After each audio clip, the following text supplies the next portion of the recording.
Esta noite quero que abram suas Bíblias comigo no 3º capítulo do livro do Apocalipse, no versículo 17.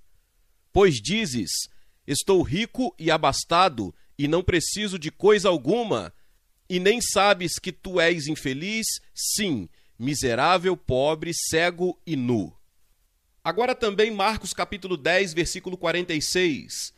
Então chegaram a Jericó. Quando Jesus e seus discípulos, juntamente com uma grande multidão, estavam saindo da cidade, o filho de Timeu, Bartimeu, que era cego, estava sentado à beira do caminho pedindo esmolas. Quando ouviu que era Jesus de Nazaré, começou a gritar, Jesus, filho de Davi, tem misericórdia de mim. Muitos o repreendiam para que ficasse quieto, mas ele gritava ainda mais, filho de Davi, tem misericórdia de mim. Jesus parou e disse, chamem-no. E chamaram o cego. Ânimo, levante-se, ele o está chamando. Lançando sua capa para o lado, deu um salto, pôs-se de pé e dirigiu-se a Jesus. O que quer que eu lhe faça? Perguntou-lhe Jesus. O cego respondeu, mestre, eu quero ver.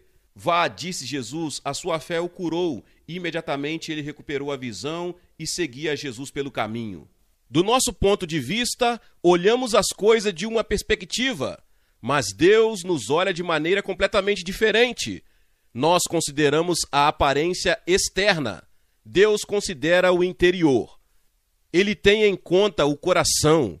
E quando Deus contempla o coração do povo norte-americano, em sua opulência, e vê muitos de nós dizendo, eu sou rico, não preciso de coisa nenhuma, Deus responde e diz, você parece não compenetrar de que espiritualmente é pobre e cego e nu. Ouvimos há poucos minutos a leitura da história que se encontra no capítulo 10 do Evangelho de Marcos, na qual um cego encontrou Jesus. Eu gostaria de falar sobre esse homem, que ele encontrou Jesus e com isso transformou sua vida. Como você pode encontrar-se com Cristo e como ele pode mudar sua vida esta noite. No The New York Times de hoje, havia um belo retrato de Tricia Nixon, filha do presidente, no qual um menino cego estava tateando-lhe o rosto para ver sua aparência com o toque dos dedos. Esta noite, ao entrar, vi um casal cego. É o mesmo casal que já vi em noites anteriores. Parecem ter uns 70 anos e estavam de mãos dadas, ambos eles são cegos. Tenho um amigo na Flórida que ficou cego de repente, ainda bem jovem, e ele me disse, estou contente por ser cego porque, desde que fiquei cego, vejo muito melhor. O que ele queria dizer é que via muito melhor as coisas reais da vida. Helen Keller disse certa vez, tenho andado com gente cujos olhos estão cheios de luz e que, entretanto, nada veem. Não veem nada nos bosques, nos homens ou no céu. Nada na luta, nada nos livros, nada nos esportes, nada nas ruas. A viagem da alma deles através deste mundo encantado é um ermo árido. O profeta Isaías disse certa vez, eles têm olhos para ver, todavia não veem. Eles têm ouvidos para ouvir, entretanto não ouvem. Você sabia que existe um grande e fantástico mundo espiritual que nunca vimos com nossos olhos físicos? O Dr. Engstrom, presidente da comissão executiva da RCA, convidou alguns da nossa equipe para almoçar com ele ontem. Ele é o presidente desta cruzada e um grande cientista. Começamos a conversar sobre a possibilidade de outro mundo neste planeta, do qual não estamos cônscios e não há dúvida de a Bíblia ensinar exatamente isso. Mas o interessante é que a ciência está agora no limiar começando a vislumbrar esse outro de instrumentos científicos. A Bíblia nos declara que há um mundo do mal e um do bem, um mundo com demônios e um mundo com anjos. Quando o profeta Eliseu estava sendo atacado e os exércitos de Senaqueribe vinham atrás dele, seu servo entrou muito agitado e perturbado e amedrontado e disse, Eliseu, eles vêm vindo para apanhá-lo. Eliseu estava sentado bem calmo em sua cadeira de balanço e disse, Senhor, abre os seus olhos. Os olhos do criado foram abertos, e eis que ao redor das montanhas, diz-nos a Bíblia, havia uma hoste de anjos com espadas desembainhadas para proteger Eliseu, e os exércitos de Senaqueribe nunca chegaram. Está vendo? Há um mundo invisível além, e não há um mundo invisível de alegria e felicidade, paz e segurança e realização que você nunca encontrou, porque nunca teve esta experiência espiritual, esse encontro com Jesus Cristo. O homem da nossa história desta noite era cego, seu nome era Bartimeu. Lembra-se de ter lido há alguns dias de um turista americano que morreu, atingido por bombas no Mar Morto? Pois próximo daquele mesmo local fica a pequena cidade de Jericó, à margem do Jordão. Você desce de Jerusalém e lá estava Jericó com suas palmeiras. Nessa pequena cidade de Jericó vivia um homem por nome de Bartimeu. Era uma fria manhã de primavera e ele havia dormido no celeiro de alguém. Levantou-se e se pôs a caminho com seu cajado pela rua abaixo, a esmolar um pedaço de pão aqui e acolá. Chegou à parte externa da cidade, na estrada principal que atravessa Jericó em direção a Jerusalém, e sentou-se à porta no muro da cidade e começou a esmolar. Ele clamava: ajudem o cego, ajudem o cego, ajudem o cego. O povo passava. Uns cuspiam nele, outros jogavam pedras, outros lhe davam pontapés e alguns lançavam uma pequena moeda. Havia outros pedintes ali também. Disputavam o pouco que pudessem conseguir, que mal dava para a sua sobrevivência. Quero que você olhe para esse cego por um instante e veja as suas necessidades. A Bíblia diz que ele era cego, não podia ver os farrapos e a imundície, nem podia ver a beleza. A Bíblia ensina que tanto eu como você temos dois pares de olhos. Seus olhos físicos podem ser perfeitos, mas seus olhos espirituais podem estar cegos. Aliás, a Bíblia ensina que fomos cegados por um poder sobrenatural. As Escrituras dizem em 1 Coríntios 2,14, ora, o homem natural, isto é, o homem comum, não aceita as coisas do Espírito de Deus, pois lhe parecem loucura, e não pode entendê-las porque elas se discernem espiritualmente. A Bíblia diz em 2 Coríntios 4,4, nos quais o Deus deste século cegou os entendimentos dos incrédulos, para que não lhes resplandeça a luz do Evangelho da glória de Cristo, o qual é a imagem de Deus. Em outras palavras, há um véu sobrenatural cobrindo nossa mente e nossos olhos espirituais. E esta é a razão por que a pessoa jamais poderia vir a Cristo ou a Deus somente pelo intelecto. O Evangelho simplesmente não faz sentido. Você nunca será capaz de entendê-lo logicamente, passo a passo, porque o pecado afetou seus processos mentais. Sua vida intelectual normal está moldada a este mundo materialista. E é por isto que o Evangelho é loucura, de acordo com a Bíblia. A palavra de Deus diz que a pregação da cruz é loucura para os que perecem. Esta palavra loucura é muito interessante na língua grega, significa ser débil mental, idiota. Há muitos que consideram uma idiotice eu levantar aqui e proclamar que Cristo morreu na cruz e ressuscitou. Que se você crer e aceitar isso, pode ter uma vida transformada. É loucura, e Deus fez isso deliberadamente. Quero dizer-lhe que ele o fez deliberadamente. Você se lembra daquele general do Antigo Testamento chamado Naamã, que era comandante dos exércitos da Síria e que era leproso? Não conseguia curar-se. Então dirigiu-se ao profeta Eliseu, a qual lhe disse: vai e mergulha 7 vezes no Jordão. Mas o grande general saiu zangado, estava furioso, disse ele: as águas da Síria são melhores que as de Israel. Por que haveria de fazer uma tolice dessas? Não há nenhum poder curativo nas águas do Jordão. Eliseu mandou que ele fizesse algo muito tolo e muito ridículo, a fim de experimentar sua fé, porque para mergulhar naquela água ele precisava ter fé. Fazer uma loucura, loucura para a mente natural, porém não loucura para Deus. A obediência é importante. Deus lhe estava ensinando a obediência. Finalmente, um de seus oficiais o persuadiu a fazê-lo, de modo que ele mergulhou 7 vezes e foi curado da sua lepra. Ou então, lembra-se da história que Jesus contou? E é uma história notável do Antigo Testamento, da serpente no deserto?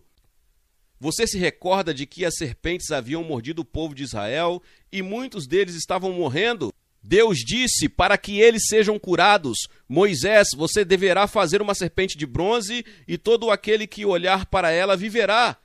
Os que não olharem morrerão. Não é isso ridículo? Não há poder curativo em uma serpente de bronze.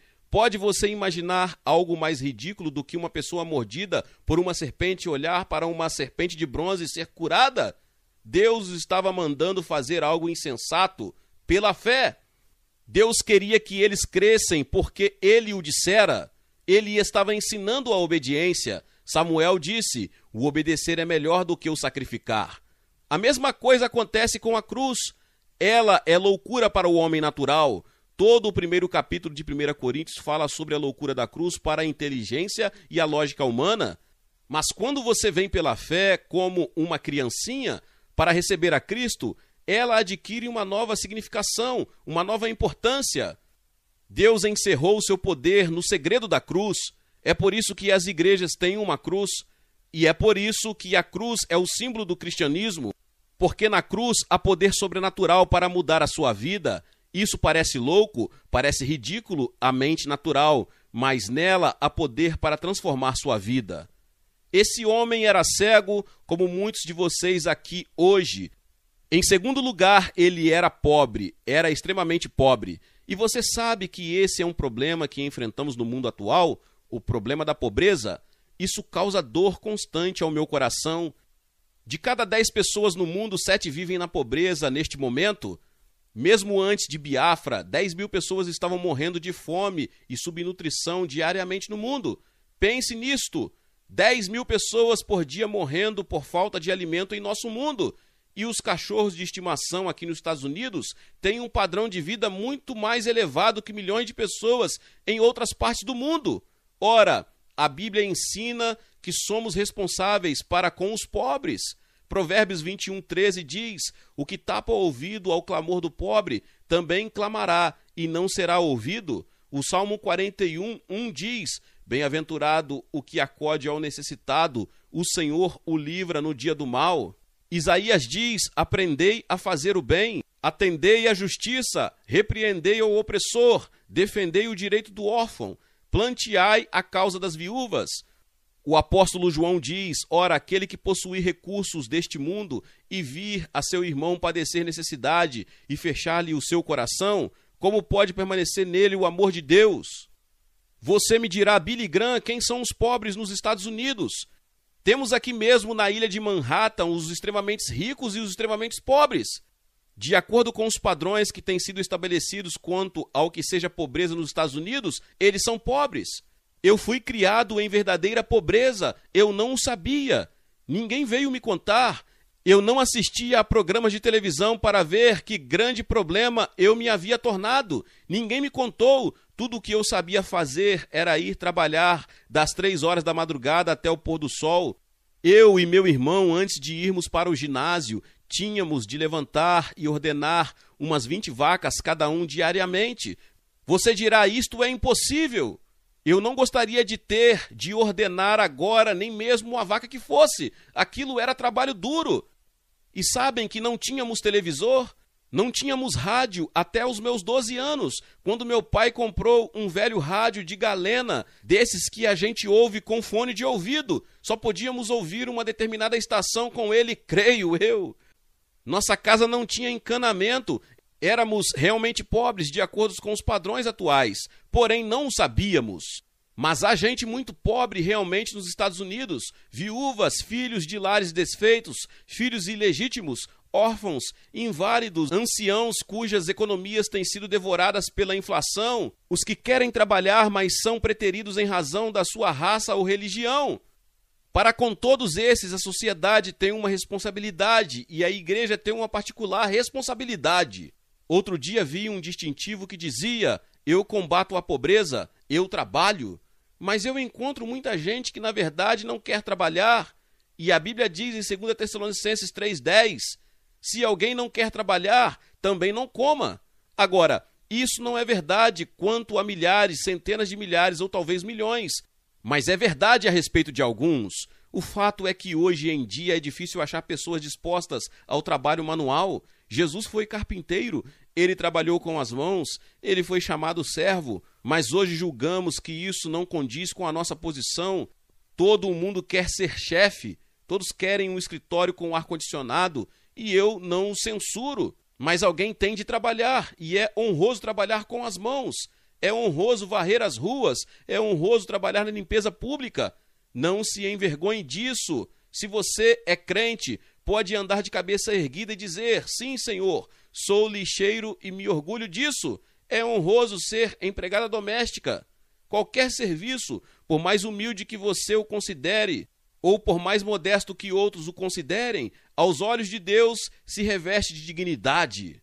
Jesus foi carpinteiro. A Bíblia diz em Efésios 4:28, aquele que furtava não furte mais, antes trabalhe, fazendo com as próprias mãos o que é bom, para que tenha com que acudir ao necessitado. Há pessoas que sentem uma grande obrigação para com a pobreza, e isto é bom. Todos temos um senso de obrigação para com os pobres, ou ao menos deveria ter como crentes. Mas sabem, Judas se preocupou com os pobres quando Maria Madalena veio ungir os pés de Jesus e derramou o precioso unguento sobre eles. Judas ficou zangado e disse a Jesus: Senhor, por que não se tomou esse dinheiro que foi desperdiçado nos teus pés e não se deu aos pobres? E a Bíblia tem um comentário curioso. Escute só. Isto disse ele, não porque tivesse cuidado dos pobres, mas porque era ladrão, e tendo a bolsa, tirava o que nela se lançava. João 12:6. Ele queria aquele dinheiro para si mesmo. E há muitos políticos que se preocupam tanto com a pobreza porque querem ganhar votos. Mas isso não nos deveria jamais isentar da responsabilidade para com os verdadeiramente pobres. Devemos, como sociedade, como igreja, fazer tudo ao nosso alcance em favor dos indigentes. A Bíblia também se refere a outra espécie de pobreza. Existe uma pobreza espiritual. Mais vale o pouco do justo que a abundância de muitos ímpios. A Bíblia diz que proveito ao homem ganhar o mundo inteiro e perder a sua alma. Jesus contou a história de um homem rico, vivia na opulência, tinha tudo. Certo dia foi inspecionar sua propriedade e disse: sabe o quê? Tenho bastante para me aposentar. Vou mudar-me para a Flórida e lá gastar o resto da minha vida. Tenho grandes celeiros, tenho grandes propriedades. Ele disse à sua alma, ao seu espírito, aquela parte do seu ser que deveria pertencer a Deus. Disse ele: alma, descanse, beba e folgue, goze a vida, divirta-se. Ora, isso era egoísmo. Não vá ajudar os outros. Não se envolva em empreendimentos sociais, nem trabalhos espirituais e testemunho, mas gaste consigo mesmo. E aquela noite, diz a Bíblia, veio uma voz do céu dizendo: louco, esta noite te pedirão a tua alma. O profeta Amós diz no capítulo 6 do seu livro: ai dos que andam à vontade, que dormem em camas de marfim e se espreguiçam sobre os seus leitos, e comem os cordeiros do rebanho e os bezerros do cevadouro, que bebem vinho em taças e se ungem com o mais excelente óleo. A queda de Roma teve 3 causas: glutonaria, embriaguez e imoralidade, as quais corroeram o coração e o cerne de Roma. E são essas as coisas que vemos nos Estados Unidos hoje, que nos poderão fazer apodrecer por dentro, a não ser que tenhamos um despertamento moral e espiritual de um extremo ao outro do país. Mas existe a pobreza espiritual. Este homem, de quem Jesus falou, tinha tudo materialmente, entretanto não tinha nada espiritualmente. Ganhou o mundo, mas perdeu a sua alma, e Jesus disse que esse é um mau negócio. E alguns de vocês têm bom emprego, têm conta bancária e têm reputação no seu âmbito de vida, mas espiritualmente são pobres. Aos olhos de Deus, vocês estão na pobreza. Vocês são como Bartimeu, cegos e pobres. Ainda, Bartimeu não era só cego e pobre, mas encontrava-se numa situação desesperadora. Havia tentado achar a cura para a sua cegueira e não conseguiu. E quantas pessoas não estão aqui hoje nas mesmas condições? As pressões da vida nos oprimem e parece não haver esperança. Muitos de vocês jovens procuram achar um propósito e um significado para a sua vida. Vocês têm procurado achar a solução dos mistérios da vida. De onde eu vim? Por que estou aqui? Para onde estou indo? Qual é o significado da vida? O falecido Ian Fleming, autor e criador de James Bond, disse antes de morrer: agora, meu Deus, eu sou cinzas, somente cinzas. Tu não tens ideia de como a gente se sente enfadada Com todo esse negócio tolo da vida, os psicólogos estão chamando a isso a mentalidade suicida, e eles estão dizendo agora que quanto mais elevada a civilização, mais elevado o índice de suicídios. Bartimeu esperava morrer cego, sem nunca sonhar que algo aconteceria para transformar sua vida. Não tinha um raio de esperança. E muitos de vocês já perderam a esperança e são como o gato a quem pisaram na cauda tantas vezes que, sempre que alguém entrava na sala, ele já a esticava. Você simplesmente diz, não adianta, já experimentei religião, experimentei esta igreja e aquela outra, e já experimentei filosofia e já experimentei psicologia. Até os Beatles foram para a Índia buscando sofisticação e paz, mas voltaram desiludidos. Você já procurou 1000 maneiras de achar paz e segurança para a sua alma sem consegui-las e por isso resolveu desistir. Desenvolve-se uma situação bastante perigosa no mundo atual. Muitos de nossos cientistas estão dizendo que não chegaremos a alcançar o século XXI. Um físico canadense disse outro dia que o homem tem o poder, ser implicado ao máximo, de provocar a desintegração do mundo e tudo que há nele em menos de 1 minuto. Vivemos à beira do aniquilamento total, no mau pressentimento que tudo que acontece pelo mundo inteiro, estamos vivendo em um mundo controlado pelo pecado, dominado por ele, por isso temos de nos prevenir muito bem.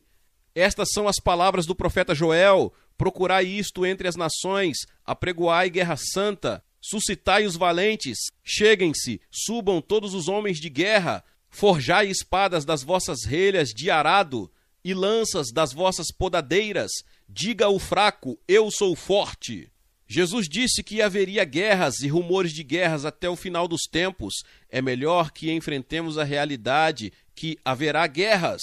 Houve 51 guerras desde o final da Segunda Guerra Mundial. Estamos nos encaminhando para o que poderá vir a ser um conflito gigantesco, a menos que, de algum modo, haja uma intervenção de Deus na raça humana. E é exatamente isso que irá acontecer. Falarei sobre isso domingo à noite. Como Deus intervirá para nos salvar, porque Deus irá encerrar tudo isso e Jesus Cristo, seu Filho, voltará para estabelecer seu reino. Este é o quadro da utopia com que o mundo sonha. Este é o quadro da utopia com que o mundo sonha agora e pelo qual espera, mas isso não virá pelo esforço humano, virá pela intervenção de Deus. A verdade é que espiritualmente vivemos todos sem esperança. Muitos de vocês percebem isso. Vocês têm procurado uma saída para a sua situação. E Bartimeu estava ali assentado aquela manhã, cego, pobre e sem esperança. Mas de repente ele ouviu uma multidão que se aproximava, meninos assobiando, gente rindo e perguntando: quem vem vindo? Ninguém respondeu. Ele perguntou de novo: quem está vindo por aí? Ele não conseguia uma resposta naquela confusão e a multidão já estava começando a se distanciar. Por isso ele agarrou a túnica de um transeunte e perguntou: quem está aí? E o estranho empurrou e disse: é Jesus Nazareno que está passando. Jesus de Nazaré? Eu já ouvi esse nome. Ah, Jesus é o que vem fazendo todos esses milagres. Eu já ouvi falar dele. O fato é que Bartimeu nunca teria ouvido se não fora por um estranho que o informou. Você não pode imaginar o que uma palavra dita num restaurante, num elevador ou numa esquina pode fazer. Muitos de vocês não sabem, mas podem ir ao Central Park, onde temos reuniões durante o dia, e a Times Square, na Greenwich Village à noite e a Washington Square. E em todos esses lugares há reuniões o dia todo. Temos aqui conosco uma equipe de quase 200 pessoas, estudantes universitários, evangelistas da África, da América Latina, da Europa, ajudando-nos nesta cruzada, de modo que esta reunião é somente uma das muitas realizadas no decorrer de toda a parte da cidade de Nova York. Ontem, estes maravilhosos companheiros italianos, os irmãos Palermo, estavam na rua cantando e pregando e um indivíduo estava em seu apartamento ouvindo. Ele telefonou hoje para dizer: aqueles rapazes não sabiam, mas eu estava numa situação desesperadora e recebi Cristo em meu coração. Ele veio aqui ontem à noite e veio à frente fazendo sua decisão pública. Outro indivíduo saiu correndo de um prédio onde um dos nossos companheiros estava pregando e disse: "Meu Deus, eu preciso de Deus, eu preciso dele agora mesmo." E ele achou a Deus ali mesmo, na esquina da rua. Isto está acontecendo por toda a cidade. Você não lê nem ouve a respeito disso, mas está acontecendo. Um dos nossos companheiros estava pregando e um indivíduo tinha consigo uma serpente da Índia. Tirou-a de uma maleta e a colocou junto do rosto dele para ver se ele recuava. O nosso companheiro não se deixou amedrontar e então o indivíduo ficou e o ouviu pregar. Nunca ficamos sabendo o que uma palavra fará. O secretário da Sociedade Cristã dos Moços de Berlim é Peter Schneider e ele é meu intérprete sempre que vou à Alemanha. Peter Schneider foi aprisionado pelos ingleses durante a guerra. Ele fazia parte do exército alemão, aprendeu inglês enquanto estava num campo de prisioneiros. Após a guerra, a Associação Cristã de Moços o escolheu como um promissor líder jovem e o trouxe aos Estados Unidos, a fim de mostrar-lhe diversos acampamentos neste país, procurando treiná-lo. Ele foi levado a Green Lake, no estado de Wisconsin. Era apenas um cristão nominal, não tinha uma fé real. Ali não havia o que fazer, de modo que um grupo de estudantes estava tendo uma reunião evangélica e ele foi assistir. Depois da reunião, um estudante aproximou-se dele e lhe perguntou: "Você não é o jovem da Alemanha?" Ele respondeu sim. O outro perguntou: "Você conhece Cristo como seu Salvador?" E Peter Schneider respondeu: "O que é que você quer dizer? É lógico que sou cristão. Todo o mundo na Alemanha é cristão." E ele discutiu e argumentou por quase 1 hora. E finalmente virou-se e foi-se embora zangado.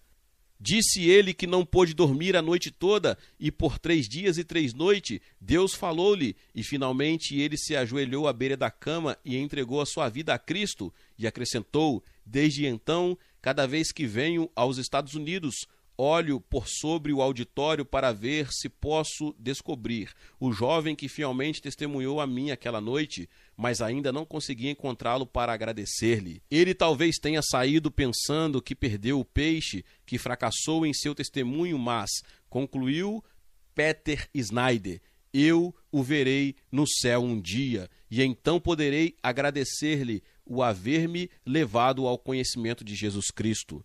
O fato é que quando você dá o testemunho de Cristo e eles dizem não, se você foi fiel, Deus terá plantado a semente. Um médico-chefe do exército num dos países da Europa ia andando por certa rua um dia e um pedaço de papel grudou no sapato dele. Ele o apanhou e era um folheto que alguém fielmente havia distribuído. Ele o leu, converteu-se e hoje é um líder cristão. Jesus estava passando por Jericó e agora mesmo ele está passando por Nova York. Jesus estava passando e em seu desespero, Bartimeu poderia ter dito: "Espere um pouco, creio que vou aguardar que os líderes religiosos me falem a respeito desse Jesus." Mas Bartimeu não fez isso. Ele não esperou até saber mais alguma coisa a respeito de Jesus. Ele disse: "Esta é a minha grande oportunidade", e gritou com toda a força de seus pulmões: "Jesus, filho de Davi, tem compaixão de mim." E a Bíblia diz que Jesus parou. Pense nisso. Essa foi a última vez que Jesus esteve em Jericó. Ele já estava se distanciando e Bartimeu estava se prevalecendo dessa oportunidade que poderia nunca mais se repetir para ele. E clamou: "Jesus, tem compaixão de mim." Jesus parou. E eu quero lhe dizer isso: se você clamar a ele esta noite, ele se deterá e o ouvirá. Os outros mendigos ao redor de Bartimeu começaram a bater-lhe na boca, dizendo: "Psiu, cale a boca. Ele não quer perder tempo com um cego mendigo, velho e sujo como você." Jesus não veio para ser servido, ele veio para servir e está interessado em você. Ele tem os cabelos de sua cabeça contado e sabe tudo a seu respeito. Ele conhece a máscara da religião, ele conhece a hipocrisia no seu coração, ou conhece o orgulho que você tem, ou conhece a luxúria em seu coração, ou conhece o vício que domina você.